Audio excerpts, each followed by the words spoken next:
It's that time of evening now when we turn the program over to Miguel Melbourne for Melbourne Motivation. And I'm certain he has a strong person, just like last week. Because I was wondering what he was going to come with to top last week when he had his mother. Let's find out. Welcome, Miguel. Hello. Ira, good evening to you, Erwin. And Ira, good evening to our distinguished listeners. Wherever in the world you're tuning in from, we thank you. I am Miguel Anthony Melbourne. Erwin, you're right. This week, we're having a special episode of Melbourne Motivation. We welcome a true trailblazer and champion for Caribbean communities, Congresswoman Yvette D. Clarke. As the daughter of Jamaican immigrants, Congresswoman Clarke has dedicated her career to uplifting and empowering Caribbean voices, both in her district and on a national level. We're honored to celebrate her incredible work during Women's History Month and learn from her invaluable insights on leadership, advocacy, and cultural pride. From co-chairing the Congressional Caribbean Caucus to fostering relationships between the U.S. and the Caribbean community, Congresswoman Clarke is a force to be reckoned with, and we are beyond pleased to have her with us here today on Melbourne Motivation. Congresswoman Clarke, welcome. How are you feeling today? I'm feeling very well. It's great to be with you, Miguel. And of course, to my brother, Erwin Clear, let me say a pleasant good evening to your listening audience. Wagwan, wagwan, wagwan. All right. uh, Congresswoman, it's an absolute pleasure to see you again and to be able to have this conversation. Of course, no stranger to the Ivy Jam family. But Congresswoman, where I want to start is one of the coolest things that anyone will quickly learn about you is that you have taken your Caribbean heritage to Congress, right? And at the recent panel where I had the honor of meeting you at Moody's, I was reminded that our Caribbean culture, it's not a static thing. It often shifts in different directions. And so what I wanted to ask is, just reflecting on your upbringing, what were some of those pleasant experiences at home and around your Caribbean community that cemented your love of your Caribbean culture that have served you well and you hope the youth of today get a chance to possibly experience as well? Well, let me say, Miguel, that I was blessed to have two wonderful Jamaican parents, Jamaican American parents. And that blessing extended to several opportunities as a child to actually visit with my grandparents and my extended family in Jamaica. So I had the privilege from a very early age of knowing exactly where my parents came from and then relating that to a community that was increasingly welcoming immigrants from throughout the Caribbean into the neighborhood as the next wave of immigrants that came and settled here in central Brooklyn. With that came all of the culture, all of the arts, all of the creativity, the work ethic that comes from people who have immigrated to the U.S. from the Caribbean region. Top that off with the expression of Caribbean Carnival here in central Brooklyn. Right? And you just can't escape your Caribbeanness if you live where I've lived all my life. Right? And so the values of our home and family were reinforced, quite frankly, by our neighbors and the similar traditions that they exercise alongside my parents. Absolutely. I love hearing that insight because, as immigrants, whether we are of heritage, born in America, or we come from wherever we come from in the Caribbean, oftentimes we think we have to leave our culture behind to go chase that dream, right? And so you are living proof that you take it wherever you go. And so it's fabulous to hear you mention those insights. What I quickly want to ask you as Congresswoman is, what inspired you into public service? Was there a signature moment where you realized that you could take your leadership all the way to Congress, or was this on the vision board all along? Well, let me say this. I think that my career has been where preparation met opportunity Mm, because it just so happened that my field of study was really in public service. working at the community-based level to help my people to navigate the society that we live in, to work on policies and programs that would enhance and uplift their ability to seek the American dream. So from very early on, I was working in the nonprofit, the governmental, as well as the labor union movement as part of sort of my early career. Simultaneously, I'm living in a household with activist parents. All So right. when you have a household where you're engaged civically in what is taking place around you, when you have the opportunity to watch from in my circumstances, my mother, the Honorable Dr. Una Clarke, mobilize people, organize groups, and then engage in electoral politics. It is almost sort of like an upbringing. It's a way of life, and so I was prepared very early on through my upbringing, through my own career, to be of service to others and to, blaze trails and opportunities for others to access that information and those opportunities. And then the opportunity came up when the Honorable Dr. Clarke was term limited here in the city of New York as a member of the New York City Council. Uh, Mhm. her supporters looked around. They noticed that I was always there. I was always engaged. I was already working in the community. I was working in her political organization. And they said, "Why not you, Yvette?" And, Mm. it was one of those moments where I said, I am prepared. I can Mm. represent the interests of my people. And I have one of the sort of best mentors that one could have baked into my own lived experiences with my mom. So I ran to succeed her in the New York City Council. It was by no means an easy feat, but we were Right. successful. And that success and my experience in the city council led again for when your practical experiences meet opportunity. We had a retiring congressman here in Central Brooklyn, the late Honorable Major Owens, who retired, Yes. and the rare open seat was made available for me to run for.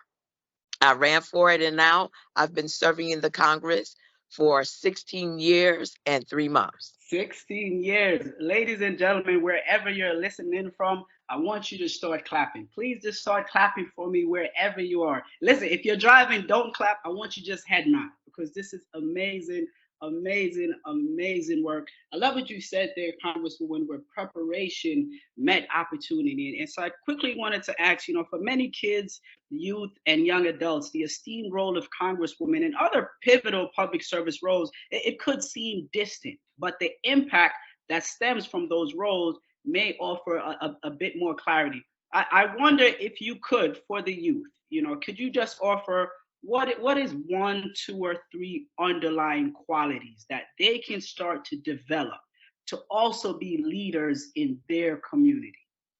Well, I think that there are a couple of main things. One is if you have a passion for service and serving others, then follow that passion. Whatever you receive a certain amount of joy from doing can be your vocation, may be your opportunity.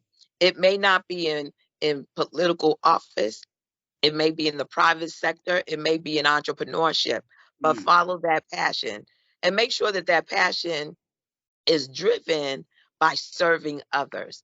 That's the one way I believe that you can be successful.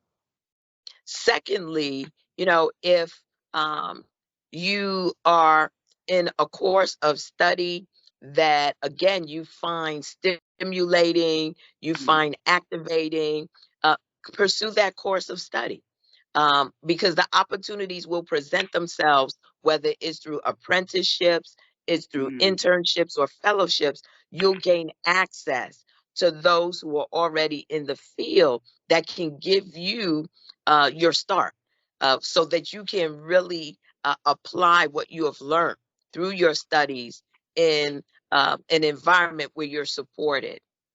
And then finally, again, I keep turning back to service because that's my passion. That's what drives me.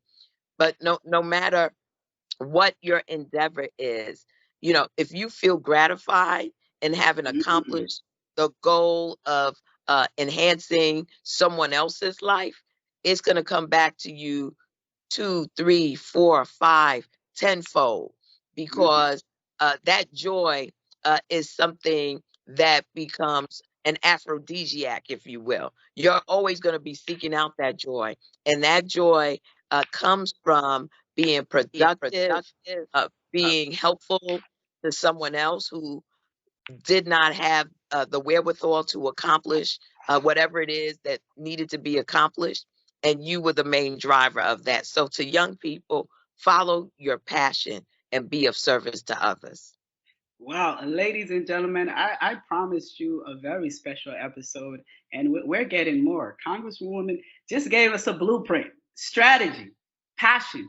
Follow that passion. Your studies, take it seriously. The studies that you find stimulating, it will create the opportunities.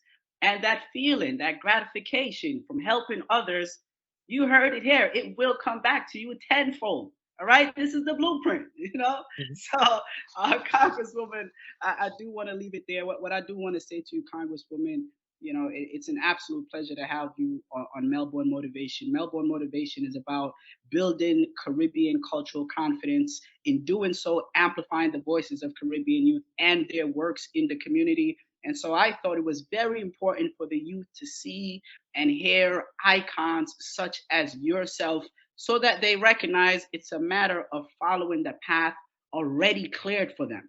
And so, on behalf, of course, the Ira Jam family, Melbourne Motivation, I do want to say thank you for the magnanimous work that you do. Thank you for taking And the time with let us me, today. Miguel, I know you're rapping, but I just wanted to say to folks too that don't be afraid of failure, because Yes. oftentimes, um, your destiny is wrapped up in your ability to rise above that failure. As my colleague, the Congressman Hakeem Jeffries, say, a setback is only a setup for a comeback. So come on, Amen. folks. Let's not give in. Let's not throw in the towel. God gave us all talents and skills. Let's go out. Let's maximize on them. And again, oftentimes we feel like, oh, we didn't achieve something our first going out. I was not successful in my first run for Congress, but I did not say at the end of the day that I would never run again. And I ran and I won. And again, that's because I've continued to build relationships in the community. I continue to be of service to others. And it was ultimately recognized by the electorate, which elected me 2 years later. So come on, Uh-huh. folks, young Yeah. people, it's important. Nothing comes easy in this world, but I know Caribbean folk are All right. hardworking. We don't give up, we don't give in, and That's we are right. successful. Listen, Indeed. I'm Yeah. ready to start the week. Erwin, how you feeling? I'm ready to go. I'm ready Listen, to do something. listen, Anything, Erwin. what's interesting in this program, Welcome Congresswoman, is that we started off a program tonight, with Jamaican-born Mitzi Hunter. She is presently a provisional member of parliament there in Toronto, and she's getting ready to toss her hat in the ring for the mayor of Toronto, Jamaican-born.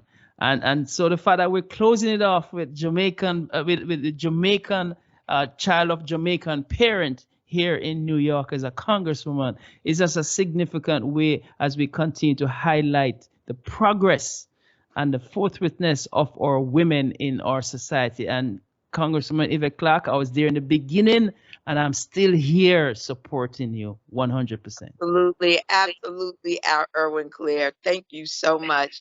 And thank you, Miguel, for having me on your program this evening. To all of the young people and to all of the listeners, children of all ages, thank you for your continued support, encouragement, and uplift. This is a labor of love for me. And so it's my honor during Women's History Month to pay homage to the Honorable Dr. Una Clarke, who started it all for me literally, and to all of the hardworking Caribbean women who have been a part of my growth and my development. Happy Women's History Month. Women are making history each and every day at every moment. But this month, we pay special attention to all those who have historically been there for us. All right. Okay, Miguel. Absolutely. Another winner. Another winner. Another winner. You know, and Only winners, Erwin. Only winners. But Erwin, you know what's so interesting? As the Congresswoman just put it, labor of love, which yes, leads me to saying, ladies and gentlemen, I do want to remind you to get your tickets for April 16th, Team Jamaica Bickle Labor of Love fundraising luncheon, right? It's be at Crest Hollow Country Club. I will be your MC. Tickets are on Eventbrite. We look forward to your support. I want you to visit teamjamaicabickle.org. And of course, follow Melbourne Motivation on Facebook, on Instagram, on YouTube. You'll be able to watch this program, plus all the others. And of course, until next time, please be safe and live with big energy. Erwin. Good night, my friend, and thanks again for Friday night at the consulate. That was Miguel Melbourne with Melbourne Motivation. You hear him every Sunday. And of course, the Congresswoman would be his 85th 85th interview since he's been on the past 2 years.